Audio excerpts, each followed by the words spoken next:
Alô, alô, escamanautas, eu sou o Wilson Júnior e hoje vamos conversar sobre The Northman, O Homem do Norte, o novo filme do Robert Eggers que está estreando nos cinemas do Brasil hoje. Exatamente, Robert Eggers que entregou pra gente aí nos últimos anos A Bruxa e O Farol, dois dos que eu considero os melhores filmes de horror dos últimos tempos. É aí um dos grandes nomes, digamos assim, né, proeminentes da direção atualmente. E ele vem aqui numa mudança, né? Um filme de história, com elementos fantásticos, com ação, uma coisa bem diferente da pegada dos dois últimos filmes dele. Como é que ele se saiu nessa mudança de cenário? Mas antes da gente entrar nisso, vamos falar um pouco da sinopse do filme, né? O Northman conta a história do Amleth, que é um príncipe cujo pai é morto pelo tio e a mãe, né, acaba sendo sequestrada por esse tio. Ele, nessa matança, acaba conseguindo fugir e jura que irá voltar um dia para se vingar desse tio e resgatar a sua mãe. A narrativa gira em torno disso. Acho que vocês já tenham visto histórias como essa, né? Essa é um plot muito familiar, porque é uma história muito parecida com a história do Hamlet. Vale destacar que o Hamlet é inspirado na história do príncipe Amleth, que é uma história do Gesta Danorum, que é um livro escrito mais ou menos no século XIII, que vai contar meio que a história da Dinamarca e da Escandinávia como um todo, da pré-história até o século XII.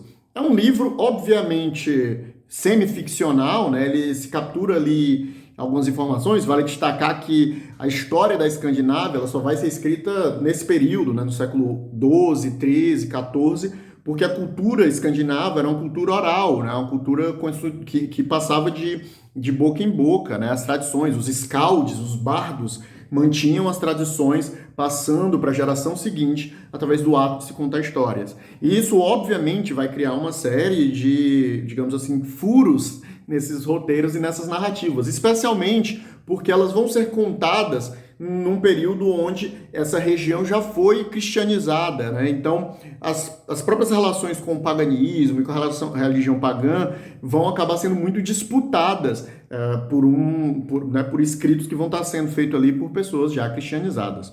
Mas voltando ao filme propriamente, né, ela é uma narrativa muito simples, né? Essa é uma narrativa muito tradicional e é isso que a gente vai ver, né? O Amleth é vivido aqui pelo Peter Skarsgård. O filme tem um grande elenco, né? Anya Taylor-Joy, Nicole Kidman, Willem Dafoe, atores, por sinal, que o Robert Eggers já trabalhou no passado. Essa simplicidade da narrativa ela acaba sendo compensada pelo trabalho estético que o Eggers traz para esse filme, né? Obviamente, sendo uma narrativa que está ali, né, vai ser inspiração para o Hamlet, e também uma narrativa que está escrita nesses manuais antigos, uma coisa muito interessante que o Eggers vai fazer no filme é trazer uma certa teatralidade para as falas, não o tempo inteiro, né? Quando são momentos religiosos, momentos importantes, as falas dos personagens elas ganham um tom mais épico, mais profético, né? Quase como se fosse realmente uma peça de teatro, né? Aquela estética do teatro. E isso, cara, faz o filme brilhar bastante. Uma outra coisa muito boa que o Eggers faz, né? Ele tem um trabalho de câmeras excepcional. E esse trabalho de câmera aqui é posto à prova ao filmar cenas de ação, né? O filme tem algumas cenas de batalhas, não muitas, tá? O filme, para quem aí é fã de Vikings, né? The Last Kingdom, essas séries, talvez não encontre no Northman aquilo que procura, tá? Ele é um filme muito mais cadenciado no seu ritmo, ele é muito mais contemplativo, ele é um filme que tem longos silêncios, sabe? Muito focando nas atuações dos personagens. Tem ótimas cenas de ação, sim, tem, mas elas são pontuais dentro ali, né, do filme inteiro. E mais uma vez, né, no fim, é essa grande narrativa de vingança sobre estar preso ao destino, estar preso a promessas, né, e como esse personagem acaba sendo levado, né, por conta dessa promessa ao passado, essa promessa feita no passado a cumprir esse propósito. E a inevitabilidade dessas coisas, né? Existe uma frase muito forte que a gente escuta muito, por exemplo, no The Last Kingdom, que eu gosto muito, que é o destino é inexorável, né? Isso era um dito antigo, medieval, né? E esse dito, acho que ele vai ser a síntese de muitas dessas narrativas, né? De como você não consegue escapar do seu destino, e isso é muito falado no filme. O filme ele tem uma estética fantástica muito forte, mas aqui não é um fantástico como um Senhor dos Anéis ou um Game of Thrones. Ele é um fantástico construído a partir do pensamento medieval. O medievo, ele era muito mais mágico, né? As pessoas acreditavam em feitiçaria, em magia, né? E essas coisas, a própria religião cristã, né? Os milagres, os artefatos de poderes que vinham dos santos, isso tudo era muito mais presente, né? Era um mundo muito mais ligado a essa mítica, né? Então, isso perpassa as mentalidades, perpassa a forma com que as pessoas se relacionam, perpassa a forma como a gente percebe o mundo. Então, vários momentos a gente tem cenas ali que tem um tom fantástico e depois ele nos mostra um outro ponto de vista então não foi tão fantástico assim. Então esse jogo da fantasia e realidade, ela está presente a narrativa inteira, né? E eu acho isso maravilhoso, né? Porque ao mesmo tempo ele mantém o caráter heróico, épico dessas narrativas tradicionais do medievo europeu, mas ele dá esse olhar mais contemporâneo, do presente, né? De mostrando que essa magia é uma questão muito mais forte de percepção. Eu adorei o filme, eu gostei muito dele. Talvez eu gostasse mais se eu não tivesse um tantinho cansado da temática viking, porque eu acho que ela está muito presente nos últimos anos em várias coisas que eu consumo, mas eu gosto de como ele é uma temática viking de uma própria forma, sabe? Ele teve uma consultoria muito boa historiográfica para montar esse filme, apostando em fontes que são mais confiáveis sobre o medievo europeu. Ele vai construir ali o rito funerário, que é uma fonte que é bem conhecida, já foi reproduzida no filme 13º Guerreiro, reproduzida no filme Vikings, né? A gente tem mais de uma fonte que fala sobre aquele rito funerário, seja o escrito do emissário Ahmed Ibn Farland, que foi o emissário que veio da Arábia para os reis, para encontrar os reis dos Rus, né, ali dos vikings da Rússia, do rio Volga, e então essa é uma fonte bem conhecida, né? Uma outra coisa que ele vai trazer, por exemplo, é o ritual de batalha dos Berserker, né, e dos Ulfnar, que são esses homens que se drogavam e faziam ali um rito, uma dança ritualística para ir para a batalha incorporados sem medo, lutavam sem armaduras, né, e o efeito deles era muito maior nos seus oponentes do que necessariamente em si, né? Porque aquele sujeito ali barbárico vindo para cima intimidava os oponentes, né? Os oponentes acreditavam neles como guerreiros imortais, e isso foi uma fama que se alastrou ali, especialmente nas incursões dos escandinavos na Inglaterra, né? Ver esse tipo de guerreiro que se comportava dessa maneira selvagem era algo super intimidador.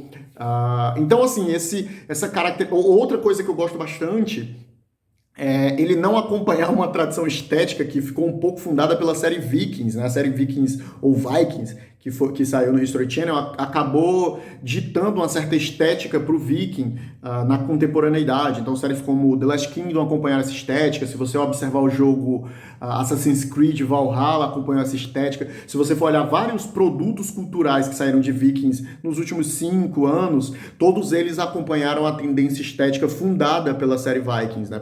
Fundada pela série Vikings. E eu gosto que esse filme não, ele tenta ir num caminho estético mais próprio, até porque, obviamente, as escolhas estéticas da série Vikings são muito próprias dela, não necessariamente fidedignas ao medievo, e não que isso seja uma obrigatoriedade, tá? É muito difícil recriar esses elementos estéticos de um período tão antigo.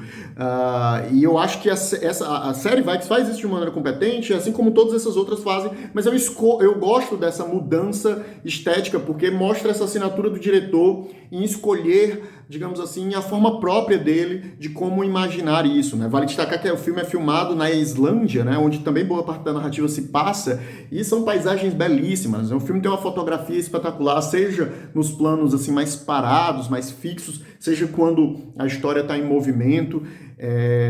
O trabalho de cores, o trabalho de luz e sombras para trazer esse ar fantástico para o filme. Cara, o Robert Eggers crava-se para mim como um dos grandes diretores. É uma pena que esse filme esteja sendo um fracasso de bilheteria.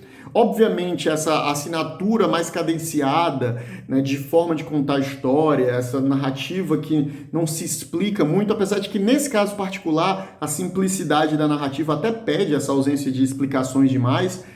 acaba realmente afastando mais o grande público dos cinemas, né, para assistir esse tipo de narrativa. Acaba sendo um filme que teoricamente deveria ser um filme para as grandes massas, mas por conta dessas decisões estéticas que são a assinatura do diretor, acaba não alcançando esse público, né? Mas eu espero que a chegada dele em outros lugares, e especialmente no streaming, possam fazer o filme ganhar uma outra vida e mais pessoas assistirem, porque é uma ótima forma da gente ver narrativas muito tradicionais, né? E, como eu disse, é um plot muito simples, é uma narrativa arquetipicamente muito conhecida. Se você pensar que ela usa a mesma fonte que inspirou Hamlet, e Hamlet foi a base de inspiração de uma dezenas, centenas, milhares de histórias nos últimos 200 anos, então é um plot que a gente já conhece muito bem. Apesar de a gente já conhecer muito bem, o filme consegue te conduzir e te surpreender no momento que ele tem que te surpreender e fazer as viradas no momento que ele precisa fazer as viradas, sem que soe banal ou cansativo. Mas, como eu disse, né, ainda assim essas escolhas, né, e essa assinatura muito presente do Eggers acaba realmente por não ser algo que é abraçado pelo público mainstream, né? Então, é muito triste, na verdade, porque, no fim das contas, é um respiro até dentro de um elemento, né, que são os Vikings, que, de certa forma, já estão começando a ganhar um certo desgaste por conta da presença massiva deles na cultura pop, né? E a forma com qual ele retrata e conta essa história traz um respiro para aquilo que, de certa forma, já começa a cair numa certa fórmula, né? Cara, excelente. Eu recomendo muito que vocês vão assistir. E se vocês gostam desse tipo de narrativa, eu recomendo que vocês olhem aqui na descrição, porque tem um link para o financiamento coletivo do meu livro. E se o financiamento coletivo já tiver acabado, o link vai estar também para onde vocês podem comprar o meu livro. É um livro de ficção histórica, né, que se passa ali no medievo, no século X também, como essa história. E eu acredito que vocês possam curtir. Eu vou voltar aqui para falar desse filme mais uma vez no Historiador Reage, o Historiador Comenta, onde eu vou destrinchar mais a parte histórica do filme. Aqui é mais minha crítica, obviamente não consigo me furtar de fazer comentários mais históricos sobre a obra, mas aqui é mais o foco na parte da crítica do filme. Fantástico, excelente, vão lá e vão ver The Northman.